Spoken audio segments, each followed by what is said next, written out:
Okay. The Prince Warriors by Priscilla Shirer. Swords of Rima. Chapter 3. The Mountain of Rima.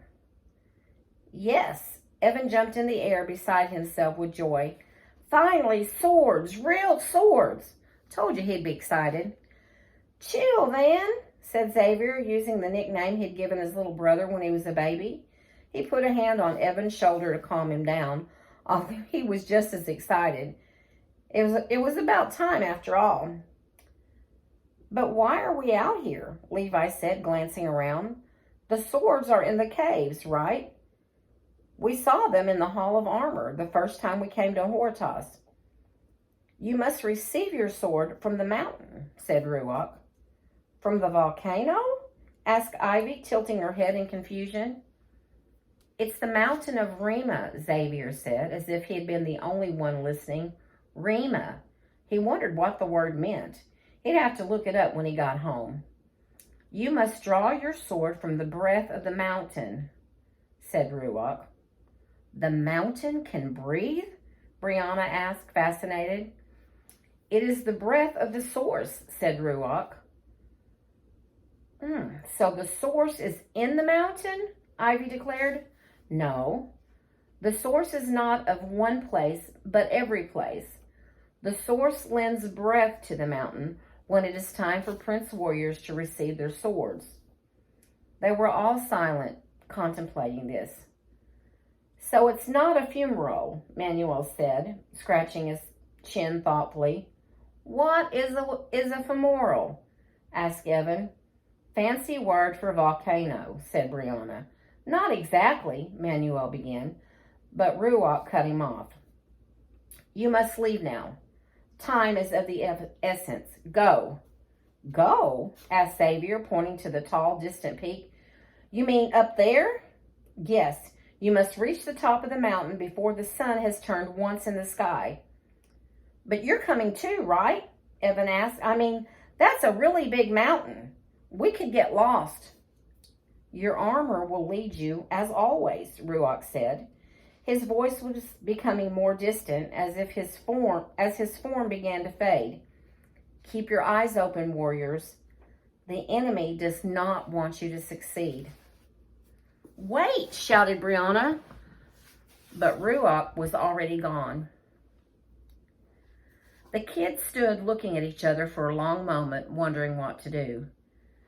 I guess we need to go, said Xavier, glancing up once more at the very tall, smoking mountain. If we want our swords. It's strange we have to go and get them, said Levi. I mean, all the other pieces of armor Ruach just gave us. Guess the swords are different, said Ivy. I'm not sure I actually need a sword, said Manuel, backing up a little. I mean, I don't think I'd be much good in a sword fight anyway. So why don't you guys go on up, and I'll stay here and keep watch. Levi shook his head. No, Manuel, you've tried staying behind before. Remember how that turned out? You're coming too, and so is Finn. Right, Finn? Everyone turned to look at Finn. He'd been so quiet they had almost forgotten he was there. He was older than the rest of them, high school age, and a lot bigger too. He seemed a bit out of place, but he met their curious gazes with a shy smile and a shrug. Guess so. Great, said Levi with a nod. Let's go.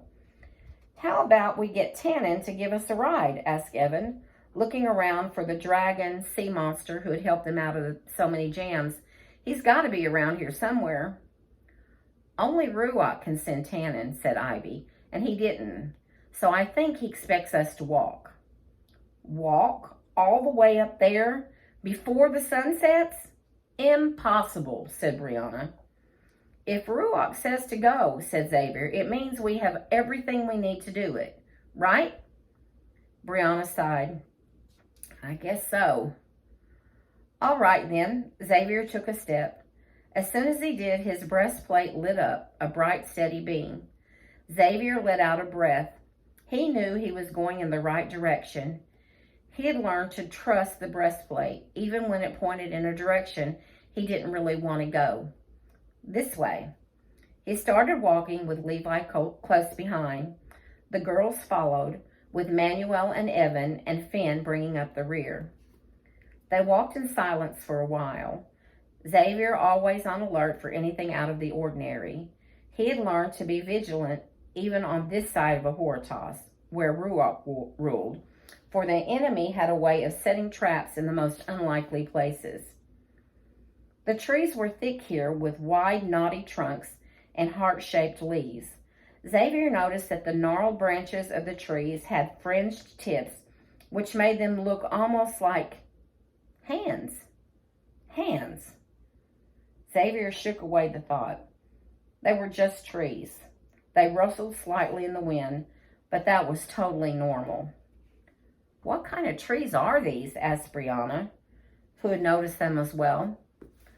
"I've never seen this species before," said Manuel, which is not unusual in Ahoritas. "The leaves look like hearts," said Ivy, reaching out to touch one. "They feel like velvet." Suddenly the leaf closed up around her hand. She snatched it away with a gasp. "Guess they don't like being touched." "Like your Venus flytrap, Manuel," said Evan. "Kind of reminds me of those creepy vines in the Garden of Red," said Brianna with a shiver. "Yeah, too bad I can't see a specimen take a specimen home." Manuel had a large collection of weird plants in his room, but everyone knew it was forbidden to take anything from Ahoritas back to Earth without permission. Breaking the rule had caused the Prince Warriors more than enough trouble already. As they continued up the mountain, the path steepened. Evan walked beside Finn, who had slowed so he could keep up. The two of them fell a bit behind. Evan glanced up from time to time at the bigger boy, who seemed very shy and yet somehow in need of a friend. "That was pretty cool how you took out those forgers," Evan said finally. "Were you scared?" Finn shrugged a little. "Sure, but I did not want to go back there." "To Skatos?" "Right. So you haven't been back to Earth since you got out of Skatos?" "Nope." "Do you want to go?" "Not sure." Evan couldn't get Finn to say more than a few words at a time. He figured Finn was not used to people asking him questions. "Well, look, if you need a place to stay when you go back, just come to my house. We have an extra room, and my mom is really nice." "Thanks." Finn gave him a small grin. Evan smiled back. Just then, Evan saw something bright yellow slinking down the trunk of a tree near Finn's head. It was long and thick and slimy looking, with a cluster of antennae sprouting from one end. Evan stopped to gawk at it. "Hey, Manuel, you got to see this worm." Manuel turned around to see what he was looking at. More like a slug than a worm, although some worms do grow to be over 5 feet long." "Looks like a banana," Evan said. Brianna and Ivy went back to see. The worm slug thing hunched its back as if it didn't like being looked at. Brianna made a face. "Gross." "Don't touch it," said Ivy. "It probably bites." The creature lifted its head from the leaf and appeared to look straight at Evan, its antennae twirling. Its head started to swell up like a balloon. "I think it likes me," Evan said, putting up his hand as if to wave hello. Suddenly, the worm's mouth gaped open and it shot out a sticky glob of yellow goo all over Evan's palm. "Ah!" Evan jumped back in shock. "That worm just sneezed on me." The girls started to laugh. "That's what you get," said Brianna. Evan rubbed his hand against his pant leg, trying to get the slime off. "Stupid worm." He felt his face grow hot at the sound of the girls' laughter. Even Manuel was snickering a little. Evan looked over at Finn, who was clearly trying to hold back from laughing. "You all right, man?" Finn asked. "Yeah," Evan said, and then they both broke out laughing. It was kind of funny. "Hey, guys, what's the holdup?" asked Xavier, who had come back to see what was going on. He looked at Evan, who quickly put his hands behind his back. "What happened to you?" Nothing, Evan said. He wasn't going to tell his brother that he had just gotten worm snot all over him. Xavier would just make fun of him like he usually did. It made Evan mad sometimes. Xavier thought he was so perfect, but he had plenty of faults too. Like he had no idea how gross he smelled when he came home from basketball practice with big sweat stains under his arms. Xavier called it his manly musk. To Evan, it smelled like fish butt. And there were lots of other things as well. The way he left gobs of toothpaste in the sink, how he took off his sneakers in the car and stunk everything up. Evan could think of dozens of things, as Xavier did, that were way worse than worm snot. But he figured no one wanted to hear about that right now. "Let's go then," said Xavier impatiently. He turned away and started walking again. After what seemed like hours, they reached the edge of the tree line. Xavier called a halt to assess the situation. Above them, the mountain loomed, serene and majestic, wisps of smoke curling from its peak. The terrain before them changed from packed dirt to rocks and big boulders, jumbled on top of each other as if there had been an avalanche. Xavier looked around for an alternate route, but the armor was still pointing straight up. "Looks like we're going to have to climb for a while," he told the others. "Anyone ever done any rock climbing before?" "Just on the fake rock wall at school," said Brianna. "Well, this is kind of like that. Look for handholds and toe holds. Don't rush. 3 points of contact at all times. Be careful. If you have trouble, call out. Okay?" The kids nodded. Evan had to work twice as hard as the others just to keep up. Not for the first time, he felt aggravated that his legs were still so short. When was he going to grow already? His mom always told him to be patient, but in times like this, he just wished he would sprout some big, strong legs and maybe a few extra muscles. He saw Xavier way up ahead, practically leaping from rock to rock with his long legs. Levi and the girls managed to keep up, although Manuel was having a tougher time. His legs were so gangly they didn't seem to do what he wanted them to. Evan reached up toward an edge in the rock above him.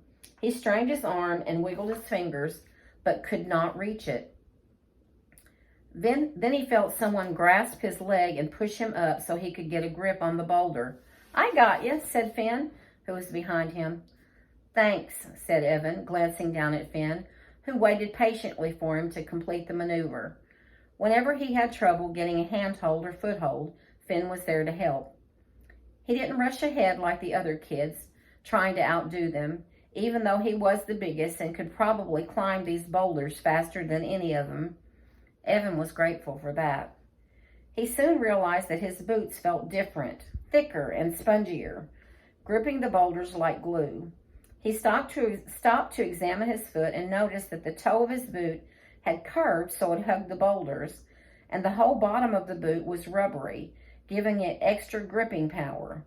He remembered how these boots had sprouted sticky tendrils like Spider-Man to help him climb up the side of a building once. They had also helped build the strong steps of a bridge over a steep chasm.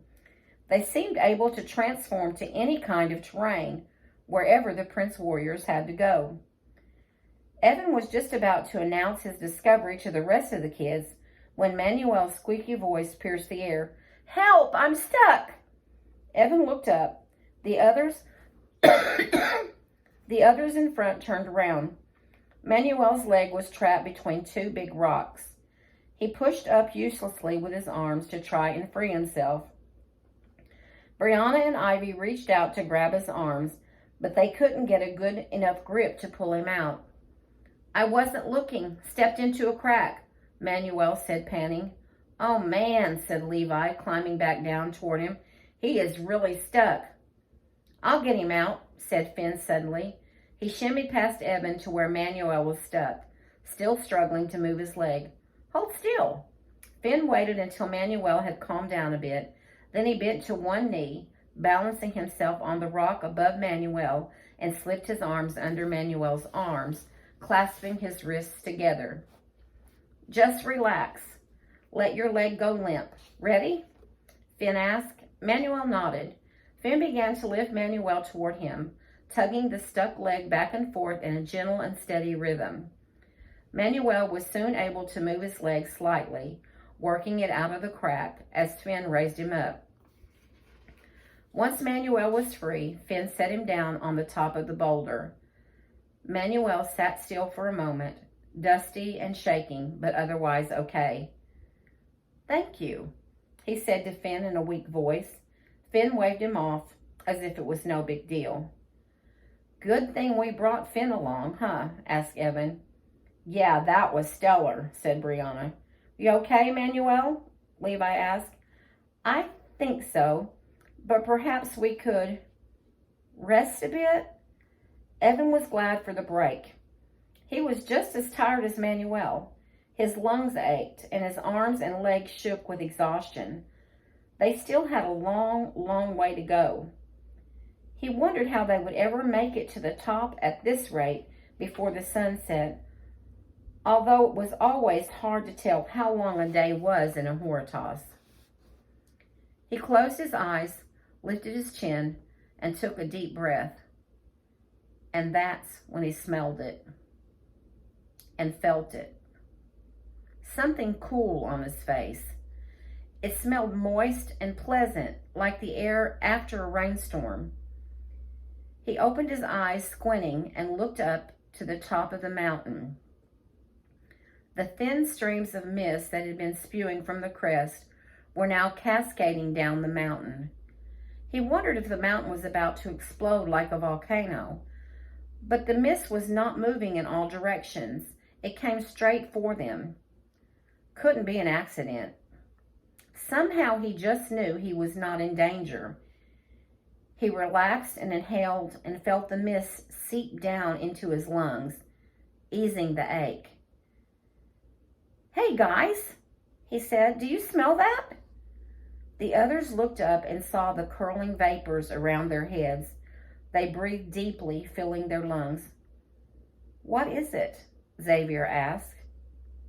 "The breath of the source," said Ivy. "Stellar," said Brianna. "I do feel better," said Manuel. "Can you keep going?" asked Levi. Manuel tested his foot, rotating the ankle and bending his knee. "I think so." "Good thing," said Ivy. "Yeah, good thing," said Evan. "We wouldn't want to have to carry you all the way up." "Evan," said Xavier, "we better get moving. Everyone ready?" The kids nodded and got into position again, no longer as tired as they were a moment ago. They had barely resumed the climb when Evan felt a shadow overtake him, followed by a noise like the flapping of wings. He instinctively ducked. "Ants?" he wondered, searching the sky for the large metal bugs and their jagged wings and poisonous stingers. He saw nothing but the mountain and sky and the drifting sky pods. "What's up?" asked Finn from behind him. "Oh, nothing, I guess." Evan shrugged and kept climbing. Then the shadow passed by again. This time Evan caught sight of huge, spiny wings disappearing over the top of the mountain. He felt his stomach rise up into his throat. He could think of only one creature that could possibly have wings like that.